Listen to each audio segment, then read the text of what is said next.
ಅಂಕಲಗಿ ಮಠ ಅಂದ್ರೆ ಅಂಕಲಗಿ ಅಂತೇಳಿ ಬೆಳಗಾಂ ಜಿಲ್ಲೆಯಲ್ಲಿದೆ. ಅಲ್ಲಿ ಇಂದ ಸ್ವಾಮಿಗಳು ಇಲ್ಲಿ ಬಂದು ಇನ್ನೂ ಒಂದು ಅದು ಏನಂದ್ರಲ್ಲ ಚಂದ್ರವಳ್ಳಿ ಕೇವ್. ಆಮೇಲೆ ಇಲ್ಲಿ ಈ ಕೇವ್ ಒಳಗೆ ರಾಜರು ಏನಾದ್ರು ಗುಪ್ತ ಸಮಾಲೋಚನೆ ಮಾತಾಡೋದಿದ್ರೆ ಬೇರೆ ಯಾರಿಗೂ ಜನಗಳಿಗೆ ಗೊತ್ತಾಗಬಾರ್ದು ಅಂತ ಹೇಳಿ ಕೆಳಗಡೆ ಒಂದು ರೂಮ್ ಇದೆ 50 ಫೀಟ್ಸ್ ಆದ್ಮೇಲೆ ಅಲ್ಲಿ ಕುತ್ಕೊಂಡು ಮಾತಾಡ್ತಾರೆ. ಸೊ ಈ ವ್ಲಾಗ್ ಅಲ್ಲಿ ನಾನು ಮತ್ತೆ ಈ ಅಂಕಲ್ ಇದೀವಲ್ಲ, ಸೊ ಚಂದ್ರವಳ್ಳಿ ಕೇವ್ ಮತ್ತು ಅಂಕಲ್ಗಿ ಮಠವನ್ನ ಕವರ್ ಮಾಡೋಣ. ರೆಡಿನಾ? ಹಂಸಗೀತೆ ಅನಂತ್ನಾಗ್ ಪಿಕ್ಚರ್, ಅದ್ರೊಳಗೆ ಅನಂತ್ನಾಗ್ ಸಂಗೀತಗಾರರಾಗಿರ್ತಾರೆ. ಅಲ್ಲಿ ಅವರೆಲ್ಲ ಇದೇ ಸ್ಪಾಟ್ ಒಳಗೆ ಶೂಟಿಂಗ್ ನಡ್ತಿರೋದು.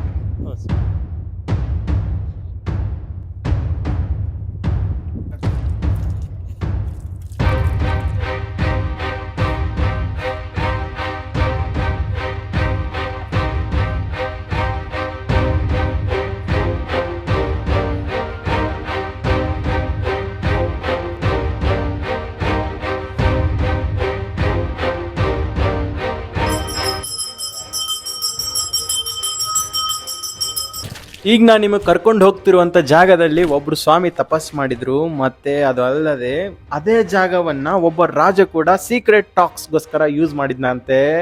ಬನ್ನಿ ಆ ಜಾಗ ಹೆಂಗಿರುತ್ತೆ ಅಂತ ನನಗಂತೂ ಸಿಕ್ಕಾಪಟ್ಟೆ ಇಂಟ್ರೆಸ್ಟಿಂಗ್ ಅನಿಸ್ತಾ ಇದೆ. ಹೋಗಿ ಎಕ್ಸ್ಪ್ಲೋರ್ ಮಾಡೋಣ. ಕೇವ್ ಎಂಟ್ರಿ ಆಗ್ತಿದ್ದಂಗೆ ಸಿಕ್ಕಾಪಟ್ಟೆ ಕತ್ಲು ಅಂದರೆ ಕತ್ಲು, ಡಾರ್ಕ್. ಸೊ ನಮ್ಮ ಕಡೆ ಟಾರ್ಚ್ ಬೇರೆ ಇದ್ದು ಅಂತ ನಿಮಗೆ ಈ ವಿಡಿಯೋ ನೋಡಲು ಸಿಗ್ತಾ ಇದೆ, ಓಕೆನಾ? ಸೊ ಈಗ ನಾವು ಹಾಗೆ ತಳಗೆ ಹೋಗ್ತಿದ್ದಂಗೆ ಇಲ್ಲಿ ನೋಡ್ಬೋದು ನೀವು, ಲೆಫ್ಟ್ ಸೈಡಿಗೆ ನಿಮಗೆ ಒಂದು ಕಟ್ಟೆ ಸಿಗುತ್ತೆ. ಇವ್ರು ಹೇಳೋ ಪ್ರಕಾರ ಇಲ್ಲಿ ಸೈನಿಕರು ಕುಂತಿ guard, as a guard work ಮಾಡ್ತಾ ಇದ್ರು. ಸೊ ನೋಡ್ತಾ ಇದ್ರು ಕಾವಲುಗಾರ ಥರ. ಯಾರಾದರೂ ಎನಿಮಿದವ್ರು ಏನಾರ ಒಳಗೆ ಟಾರ್ಚು ಇಲ್ಲ ಲೈಟು ಲ್ಯಾಂಪು ಹಚ್ಕೊಂಬಂದ್ರೆ ಅಟ್ಯಾಕ್ ಮಾಡಿಬಿಡೋರೆ. ಇವ್ರಿಗೇನು ಲೈಟ್ ಬೇಕಾಗಿದ್ದಿಲ್ಲ ಅಲ್ವಾ? ಸೊ ಹಂಗೆ ಮುಂದೋದ್ರೆ ಇನ್ನೂ ಒಂದು ಡೋರ್ ಸಿಗುತ್ತೆ, ಎಂಟ್ರೆನ್ಸ್ ತರ. ಸೊ ಇಲ್ಲಿ ನಿಮಗೆ ಸ್ವಾಗತಕ್ಕೋಸ್ಕರ 2 ಆನೆಗಳು ಕಾಯ್ತಾ ಇದ್ದಾವೆ ಆಸ್ ಯೂಶುವಲ್. ಎಷ್ಟೊಂದು ಗುಡಿಗಳಲ್ಲಿ ನೋಡಿರ್ತೀರಾ ನೀವು. ಯಪ್ಪ, ಇಲ್ಲಿ ನೋಡಿ ಇನ್ನೂ ಎಷ್ಟು ತಳಗೋಗ್ಬೇಕು. ಹಂಗೆ ಮೆಟ್ಲುಗಳು ಹಂಗೆ ಅಂಡರ್ಗ್ರೌಂಡ್ ಫ್ಲೋರ್, ಮೆಜೆಸ್ಟಿಕ್ ಅಲ್ಲಿರೋ ಮೆಟ್ರೋ 2nd ಫ್ಲೋರು -1 -2 ಹಿಂಗೆ ಹೋಗುತ್ತಲ್ಲ, ಆ ಥರ ಹೋಗ್ತಾ ಇರಬೇಕು. ಓ ಇಲ್ಲಿ ನೋಡಿ, ಇಲ್ಲಿ ಒಂದು ಲಿಂಗು ನೋಡ್ಬೋದು ನೀವು. ನನ್ನ ಪ್ರಕಾರ ಇಲ್ಲಿ ಆ ಸ್ವಾಮೀಜಿಗಳು ಕುಂತು ಪೂಜೆ ಮಾಡ್ತಾ ಇದ್ರು. ಸೊ ಆ ಕಾಲದಲ್ಲಿ ದೀಪ ಬೇಕಲ್ವಾ, ಬೆಳಗ್ಬೇಕಂದ್ರೆ ದೀಪ ಬೇಕು. ಸೊ ಆ ದೀಪ ಇಡೋದಕ್ಕೆ ಈ ತರ ಎಲ್ಲ ಜಾಗ ಕೂಡ ಮಾಡಿದ್ದಾರೆ. ಇದು ನನಗೆ ಅವರ ದೇವ್ರ ಕೋಣೆ ಅಥವಾ ಜಗಳಿ ಅನ್ಕೊಳ್ಳಿ ಈ ಜಾಗನ. ಸೊ ಇಲ್ಲಿ ನೀವು ನೋಡ್ಬೋದು, ಮೇ ಬಿ ಇಲ್ಲೆಲ್ಲ ಹೂವು ಎಲ್ಲ ಇಡ್ತಿದ್ರು, ಇಲ್ಲ ಧ್ಯಾನ ಮಾಡ್ತಿದ್ರು, ಏನೋ ಗೊತ್ತಿಲ್ಲ. ಆದ್ರೆ ನಂಗೆ ಇಲ್ಲಿ ಏನು ಇಂಟ್ರೆಸ್ಟಿಂಗ್ ಅನ್ನಿಸ್ತು ಅಂದ್ರೆ, ಇಲ್ಲಿ ನೋಡ್ಬೋದು ನಿಮಗೆ colours. So natural colours use ಮಾಡಿದ್ದಾರೆ ಕಣ್ರಿ, ಪೇಂಟ್ ಅಲ್ಲ ಇದು.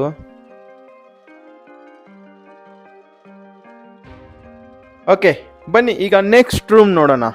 ಇದು ಆ ಸ್ವಾಮೀಜಿ ಇದ್ದಂಥ ಮನೆ ಆಗಿದ್ರೆ ಬರೀ ಜಗ್ಲಿ ಎಲ್ಲ ಕಣ್ರಿ. ಸೊ ಅಡಿಗೆ ಮನೆ ಇರುತ್ತೆ, ಕಿಚನ್ ಇರುತ್ತೆ, ಬಾತ್ರೂಮ್ ಇರುತ್ತೆ. ಸೊ ಹೆಂಗಿದಾವಂತ ಎಕ್ಸ್ಪ್ಲೋರ್ ಮಾಡೋಣ. ಓ ಏನಿರ್ಬೋದು ಇದು? ಓ ಫೈನಲಿ ಬಾತ್ರೂಮಿಗೆ ಬಂದ್ಬಿಟ್ಟಿವಿ. ನೀವು ನೋಡ್ಬೋದು, ಅಲ್ಲಿ ಲಾಸ್ಟ್ ನೀರು ಬರುತ್ತೆ, ಇದು ತುಂಬುತ್ತೆ. ಸೊ ಇದು ಒಂಥರ ನಿಮ್ಮ ಸಿಂಟ್ಯಾಕ್ಸ್ ಥರ ಅಂತೆಲ್ಲ ಆದರೂ ಅಂದ್ಕೊಳ್ಳಿ ನೀವು, ಈಗಿನ ಸಿಂಟ್ಯಾಕ್ಸ್ ಥರ. ಸೊ ನೀರು ಸ್ಟೋರೇಜ್ಗೋಸ್ಕರ. ಇಲ್ಲಿ ಮೇ ಬಿ ಸ್ನಾನ ಮಾಡಿ ರೆಸ್ಟ್ ಕೂಡ ಮಾಡ್ಬೋದು. ಇಲ್ಲಿ ತನಕ ನಾವು ಬಾತ್ರೂಮ್ ನೋಡಿದಾಯ್ತು, ಮತ್ತೆ ದೇವ್ರ ಕೋಣೆ ಜಗ್ಲಿ ನೋಡಿದಾಯ್ತು. ಈಗ ನಾವು ಕಿಚನ್ನು, ಬೆಡ್ರೂಮು ಈ ಥರ ಎಲ್ಲ ಇದಾವ ಅಥವಾ ಇಲ್ಲ ಅಂತ ನೋಡೋಣ.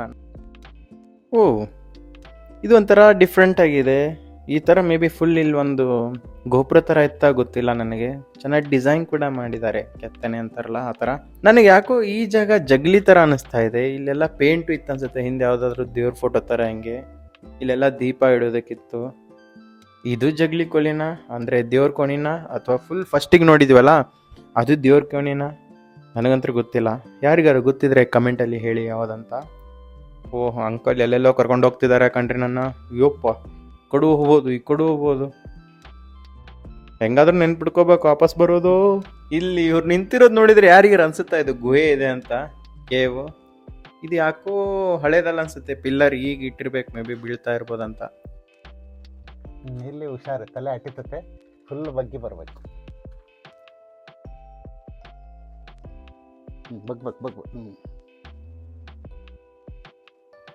ಎಲ್ಲೆಲ್ಲೋ ಕರ್ಕೊಂಡು ಹೋಗ್ತಿದಾರಪ್ಪ ಅಂಕಲು. ಇಷ್ಟು ದೊಡ್ಡ ಗುಹೆ ಇತ್ತ? ಏನಿದು, ಏನು 3 BHK ಅನ್ಸುತ್ತೆ ಆ ಸ್ವಾಮೀಜಿ ಇದ್ದಿದ್ದು. ಇಲ್ಲಿ ನೋಡ್ಬೋದು ಎಲ್ಲ ಕುಸ್ದೋಗ್ಬಿಟ್ಟಿದೆ. ಇಲ್ಲಿ ಮುಂದೆ ಹೋದ್ರೆ ಪ್ರಾಬ್ಲಮ್ ಆಗ್ಬೋದು ಅಂತ ಕ್ಲೋಸ್ ಮಾಡಿದ್ದಾರೆ ಇದನ್ನ. ಈಗ ಇಲ್ಲಿಂದ ಮತ್ತೆ ನಾವು ಕೆಳಗಡೆ ಹೋಗ್ತಾ ಇದ್ದೀವಿ. ನಾನೆಲ್ಲೋ ಈ ಗುಹೆ ಇಷ್ಟೇ ಇರ್ಬೋದು ಮುಗಿದೋಯ್ತು ಅಂತ ಅನ್ಕೊಂಡು ಖುಷಿ ಆಗ್ಬಿಟ್ಟಿದೆ.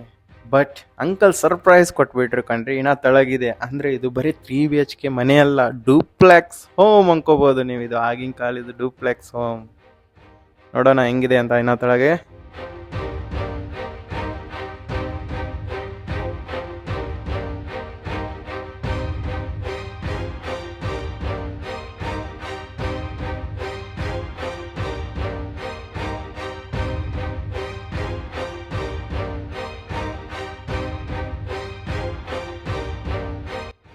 ಈ ಹಪ್ಪು ಇನ್ನೂ ಒಳಗೆ ಹೋಗ್ತಾರಲ್ಲ ಅಂಕಲ್.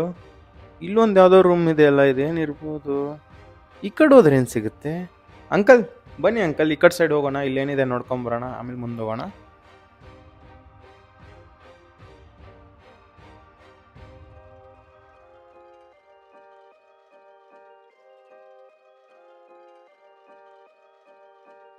ಹೀಗೆ ಅದನ್ನು ಜನ ಹೀಗೆ ಎತ್ತಿ ಹಿಡ್ದಂಗೆ ಇದನ್ನು ಡಿಸೈನ್ ಮಾಡಿದ್ದಾರೆ ಇವರಿಬ್ಬರು. ಗಂಡು ಹೆಣ್ಣು ಎತ್ತಿ ಹಿಡಿದಿರೋದು ಇದೆಲ್ಲ ಡಿಸೈನ್ ಇದೆ. ಯಾವುದೋ ದೇವಿ ಚಿತ್ರನ ಏನೋ ಮಾಡಿದ್ದಾರೆ, ಅದು ಕೆಟ್ಟೋಗಿರ್ಬೇಕು ಅನ್ಸುತ್ತೆ. ಅನ್ಫಾರ್ಚುನೇಟ್ಲಿ ಇಲ್ಲಿ ಏನಿದ್ದು ಅಂತ ಕಂಡುಹಿಡಿಯೋದಕ್ಕೆ ಭಾಳ ಕಷ್ಟ ಆಗ್ತಿದೆ. ಓಕೆ, ನೆಕ್ಸ್ಟ್ ರೂಮ್ ಹೋಗಿ ನೋಡೋಣ ಏನಿದೆ ಅಂತ. ಓ, ಬೆಡ್ರೂಮ್. ಇದು ಬೆಡ್ರೂಮ್ ಅನ್ಸತ್ ಕಣ್ರಿ. ಎಷ್ಟು ಚೆನ್ನಾಗಿದೆ ನೋಡಿ, ಎಷ್ಟು ತಂಪಿದೆ ಗೊತ್ತಾ. ಇಲ್ಲಿ AC ಬೇಕಾಗಿಲ್ಲ, ಫ್ಯಾನ್ ಬೇಕಾಗಿಲ್ಲ, ಬಿಸಿಲಿಲ್ಲ, ಏನೂ ಇಲ್ಲ. ನನಗೇನೂ ಇಲ್ಲ, ನನಗೆ ಮಲಗಿಸಿದ್ರೆ ಈಗಲೇ 3 ದಿನ ಮಕ್ಕೊಂಡಿದ್ರು ಅದೇ ನನಗೇನು ಆಶ್ಚರ್ಯ ಅನ್ಸಲ್ಲ, ಸರ್ಪ್ರೈಸ್ ಏನಿಲ್ಲ. ಏನೋ ಗುಹೆ ಥರ ಇದೆ.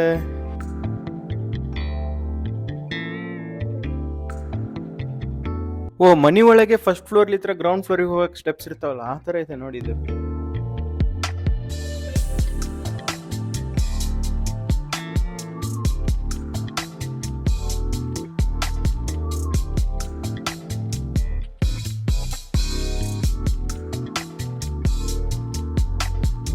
ಅಂಕಲ್ ನನಗೆ ಕಿಡ್ನಾಪ್ ಮಾಡ್ತಿದಾರ ಅಂತ ಅನಿಸ್ತಾ ಇದೆ. ಕರ್ಕೊಂಡು ಹೋಗ್ತಾನೇ ಇದಾರೆ ಗುಹೆ ಅಂತೇಳಿ.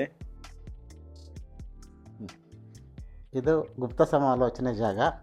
ಕುತ್ಕೊಳ್ಳೋಕ್ಕೆ ಸುತ್ತ ಚೇರ್ಸ್ ಟೈಪ್, ಸೋಫಾ ಟೈಪ್ ಮಾಡಿದ್ದಾರೆ, ಸುತ್ತ ಮಾಡಿದ್ದಾರೆ. ಒಂದು 10-12 ಜನ ಆರಾಮಾಗಿ ಕುತ್ಕೊಂಡು ಮಾತಾಡ್ಬೋದು. ಚಿತ್ರದುರ್ಗ ಸಂಸ್ಥಾನದ ಬಗ್ಗೆ ಏನೇ ವಿಚಾರಗಳಿದ್ರು ಗುಪ್ತವಾಗಿ ಮಾತಾಡಿದ್ರೆ ಬಂದು ಇಲ್ಲಿ ಮಾತಾಡ್ತಾ ಇದ್ರು. ಇದು ಪೂರ್ವ. ಕುತ್ಕೊಂಡು ಮಾತಾಡ್ತಾರೆ. ಸಾಧ್ಯವಾದಷ್ಟು ರಾಜರು ಅವರೆಲ್ಲ ಕುತ್ಕೊಂಡು ಮಾತಾಡೋದು ಪೂರ್ವ ಕುತ್ಕೊಂಡೇ ಮಾತಾಡ್ತಾರೆ. ಇಲ್ಲೂ ಅಷ್ಟೇ ಬೇಕಾಷ್ಟು ಇವಿದಾವೆ. ದೀಪ ಹಚ್ಚಕ್ಕೆ ಬೆಳಕಿನ ವ್ಯವಸ್ಥೆ ಇವೆಲ್ಲ. ಅಂಕಲ್ ಏನಂದ್ರು ಗೊತ್ತಾ, ಲೈಟ್ಸ್ ಎಲ್ಲ ಆಫ್ ಮಾಡಿ 1-2 ನಿಮಿಷ ಕುಂತ್ ನೋಡಪ್ಪ ನೀನು, ಏನಾದರೂ ಕಾಣತ್ತಾ, ಕಣ್ ಅಡ್ಜಸ್ಟ್ ಆಗತ್ತಾ ಅಂತ ನೋಡಂದ್ರು. ಫುಲ್ ಕತ್ತಲ ಎಕ್ಸ್ಪೀರಿಯನ್ಸ್ ಇದು. ನಂಗಿಲ್ಲಿ ಇನ್ನೂ ಒಂದೇನು ಇಂಟ್ರೆಸ್ಟಿಂಗ್ ಫ್ಯಾಕ್ಟ್ ಗೊತ್ತಾಯ್ತಂದ್ರೆ, ನಾನು ಇಲ್ಲಿ ರಾಜ ಅಂತ ತಿಳ್ಕೊಳ್ಳಿ ನೀವು. ಸೊ ನನ್ನ ಜೊತೆ ಯಾರ್ಯಾರು ಇದ್ದಾರೆ ಈ ಸೀಕ್ರೆಟ್ ಡಿಸ್ಕಷನ್ಗಂತ ನಿಮ್ಗೆ ಯಾರಿಗೂ ಗೊತ್ತಾಗಲ್ಲ. ನೀವು ಇಲ್ಲಿ ಬಂದಿದ ತಕ್ಷಣ ಬೇಕಂದ್ರೆ ದೀಪ ಕೂಡ ಇಡಲ್ಲ ಕಣ್ರಿ, ಸುಮ್ಮನೆ ಕುಂದಿರ್ತೀರಾ ನೀವು. ಡಿಸ್ಕಷನ್ ಆಗುತ್ತೆ, ಯಾರ್ಯಾರು ಇದ್ದಾರೆ ಏನು ಗೊತ್ತಿರಲ್ಲ. ಏನಾದರೂ ನಿಮಗೆ ಅಕಸ್ಮಾತ್ ಏನಾದರೂ ಕಣ್ ಕಟ್ಕೊಂಡೇ ಈ ಕೇವಿಗೆ ಕರ್ಕೊಂಬಂದಿದ್ರಂದ್ರೆ ಆ ಕೇವ್ ಎಲ್ಲಿದೆ ಅಂತೇಳಿ ಗೊತ್ತಾಗಲ್ಲ. ಯಾವ ಲೆವೆಲ್ ನೋಡಿ, ಕಾನ್ಫಿಡೆನ್ಷಿಯಲ್ ಟಾಕ್ ಆಗೋದು ಅವಾಗೆ. ಓ ಹಬ್ಬ, ಈಗ ಒಂಥರ ಏನೋ ಸಮಾಧಾನ ಆಯಿತು ನನಗೆ. ಅಂಕಲ್ ಮೇಲೆ ನಂಬಿಕೆ ಬಂತು, ವಾಪಸ್ ಆನೆ ಕಡೆ ಕರ್ಕೊಂಬಂದ್ರಂತ. ಸೊ ಇದ್ರ ಒಳಗಡೆ ಹೋದರೆ ಈ ಬೆಟ್ಟ ನೀವು ನೋಡ್ತಿದ್ದೀರಲ್ಲ, ಸೊ 2 ಗುಡ್ಡದ ನಡುವೆ ಒಂದೇ ಬೆಟ್ಟದ ತಳಗೆ ಕೇವ್ ಇದೆ. ಸೊ ನೀವೇನಾದರೂ ಚಿತ್ರದುರ್ಗ ಬಂದರೆ ಈ ಚಂದ್ರಾವಳಿ ಕೇವ್ ಬರೋದು ಮಾತ್ರ ಮಿಸ್ ಮಾಡಬೇಡಿ.